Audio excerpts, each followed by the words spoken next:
So I know my setting looks a little bit different than it usually does. I just felt like sitting outside today. It's really nice out, and I have this really nice pond across the way that I get to look at while I make this video, so it's really nice, and it just felt right to come and make this video outside. Especially when it comes to like what we're going to be talking about with the nervous system regulation and all of that. Getting outside is a really big component in regulating your nervous system and restabilizing your emotional body. So I wanted to talk about this because I think that this is one of the more important bits of information when it comes to manifesting anything. This isn't just some singular technique that, you know, works for some people and not for others. This is universal because we all have a nervous system and we all have emotions and ways of expressing those emotions.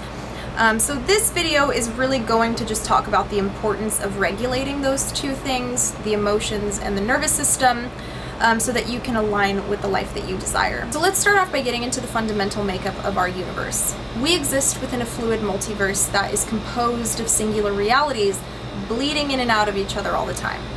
And this process, even though it's happening all the time, you can see it under the influence of plant medicine and certain psychedelics, which is why you experience all the different, you know, visuals and, you know, the wonky visions and stuff like that. I'm not advocating for it. You can achieve spiritual awakening and enlightenment without the use of plant medicine, but it does lift that veil so that you can physically witness a process that is happening all the time. So life is seamlessly unfolding on a moment-to-moment basis, and you are perceiving your lifespan in a very fast series of pictorial moments as you shift in and out of these different timelines in your subjective multiverse. Not only are we connected to a macrocosmic multiverse that compiles all of our subjective energies into the collective consciousness, as I've referred to on this channel before, we simultaneously, as individuals, are our own universe, our own subjective multiverse, where there are infinite versions of us.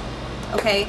So, as above, so below. You are essentially a fractal version of the macroscopic universe. And this is why you see a lot of spiritualists who say things like, you are the universe, and, you know, a lot of those like Instagram quotes will say the universe is within you. This is what they're talking about. And this is really where the foundational principle of modern manifestation comes from. You are the operant power over your subjective multiverse. You contribute to the unfolding of your life storyline with your thoughts, beliefs, actions, and emotions. But these things trace their functions back to your central nervous system. It is an ancient organic technology, okay? Your central nervous system is essentially the technology that allows you to interact with the Earth matrix. Fundamentally, your nervous system is responsible for what your reality is reflecting back to you, and regulating it is how you influence events and the way that they unfold. Because your world, your life, and your experience is an extension of your nervous system. And I talked about this before in other videos. You are perceiving your life solely from your central nervous system, which is a computer translating vibrational waves into sensations, into colors, into vision, into audio, okay? Everything is vibration. Our central nervous system is the computer that allows us to interact with the Earth matrix. And I'm not talking about a computer in a kind of more modern technological way. I'm talking about nature. Nature itself is the original computer. It's an organic computer. It's an organic technology. We are organic technology. And our abilities are a kind of extension of that technology. So when you're constantly tuning up the technology and you're maintaining it, you're able to make that technology function at its most optimal form. But it's kind of like when somebody has a bad morning and it ruins their mood for the day, and then the rest of the day is just kind of filled with bad experiences. Like that person literally becomes a magnet for bad events. When it rains, it pours. Our toroidal space, our aura, is a magnet, poles and all. So we're just magnets. We're highly functioning magnets. And this isn't to say that you can't experience bad moods, all right? There's nothing wrong with having a bad day. It's part of life. You know, negative emotions are a part of life, and it's important to integrate them in a healthy and constructive way. This isn't to say that you shouldn't feel your negative emotions. That's not at all what this video is trying to put out there, because there also, on the flip side, is a toxic positivity movement within the spiritual community that is kind of on the rise, and this is not aligned with that at all. We don't align with those teachings on this channel. We are here to embrace the grand spectrum of our emotions. However, effective manifestation does require a level of responsibility for mood management. Life can become very problematic when you let your emotions get out of hand. It can quickly decimate one's relationships, reputation, and opportunities if they're not properly balanced. It's more about regulation of the emotions rather than suppressing the negative, because the negative is normal too, and it's important to feel those things. So most people's nervous systems are constantly firing from external stimuli, especially in the modern era. Work stress, traffic, relationship problems, digital content. A lot of people in the modern world are getting up their adrenaline, and they're staying up there. They're maintaining high levels of adrenaline at all times because there's just so much external stimuli going on. All of that external stimuli is creating an energy signature through your emotional response to it, because emotions are energy, which is then stored in the body. If it's not released, it gets stored, because energy doesn't disappear.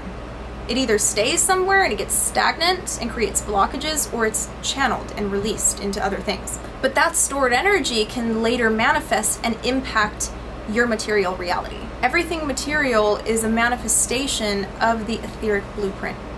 So everything is energy before it becomes material.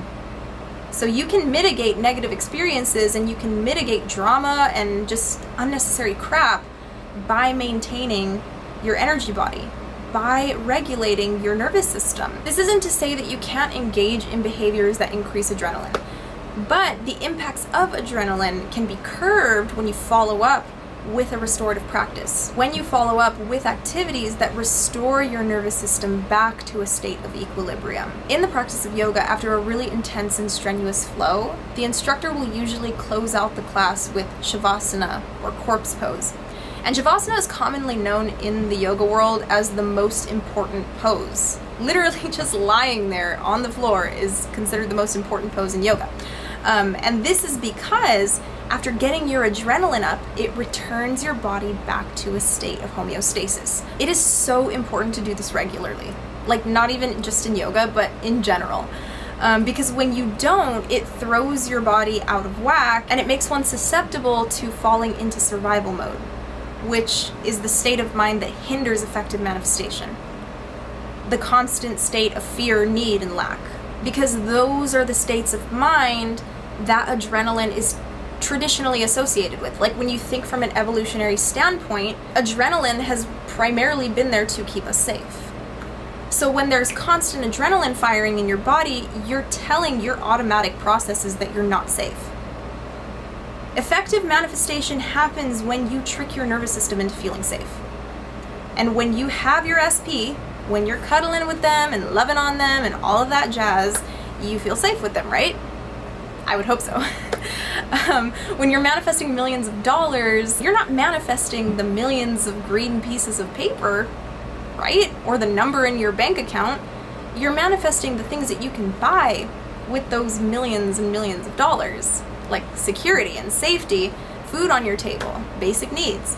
You're manifesting a sense of safety and security in your finances.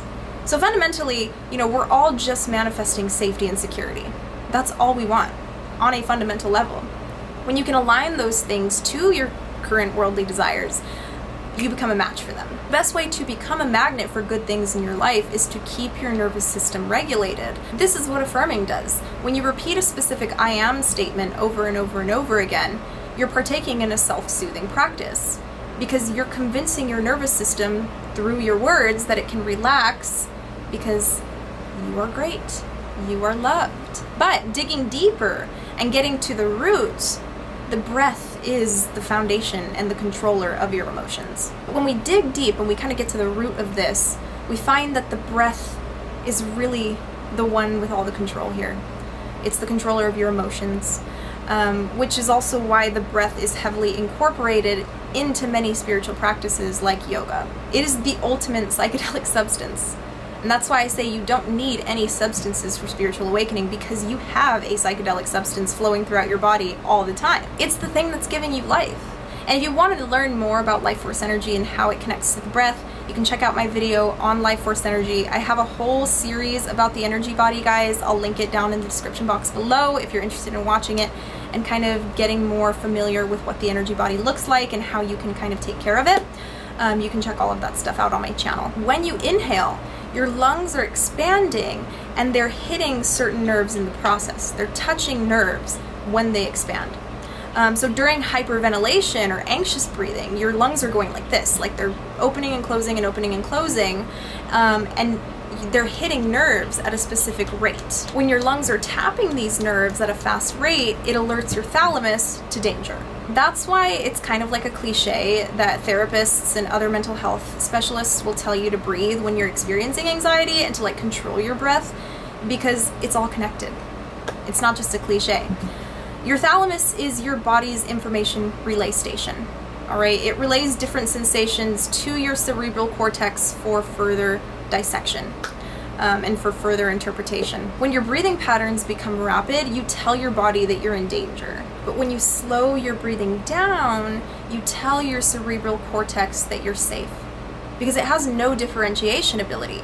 And this is why mindful breathing is really important in manifestation. Now, what does mindful breathing look like? There are many different breathwork techniques, but if you want something simple, box breathing is a great breathwork technique to incorporate into your manifestation practice. Basically, you inhale for 4 to 6 seconds, hold for 4 to 6 seconds, exhale for 4 to 6 seconds, and hold for 4 to 6 seconds.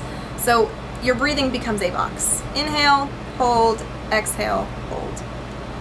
That's a really, really great, simple technique, in my opinion. I mean, I've been doing breathwork and meditation for many, many years, and I still use box breathing because it's just great. When you're doing the box breathing technique, you really want to breathe into your stomach. This is actually the proper way to breathe. So for those of you who are like into vocalists, singing, all of that stuff, you may already know this.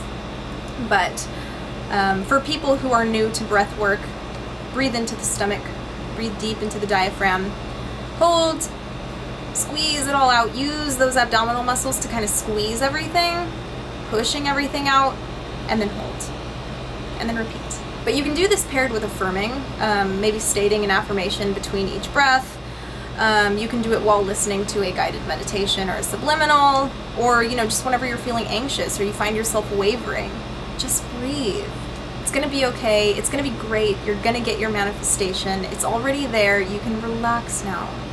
You are safe, and because you are safe, you are a magnet for great experiences. But that is it for this video. Thank you so much for watching. If you'd like to support the channel, go ahead and check out the Patreon link down below in the description box. I have memberships starting for $3.99 a month and up. You can go and look through the perks of each membership and find what works for you. If you'd like to book a tarot reading, go ahead and check out my link down below in the description box, madamdevoe.com, where you can get your first reading for 50% off when you use the code Empress.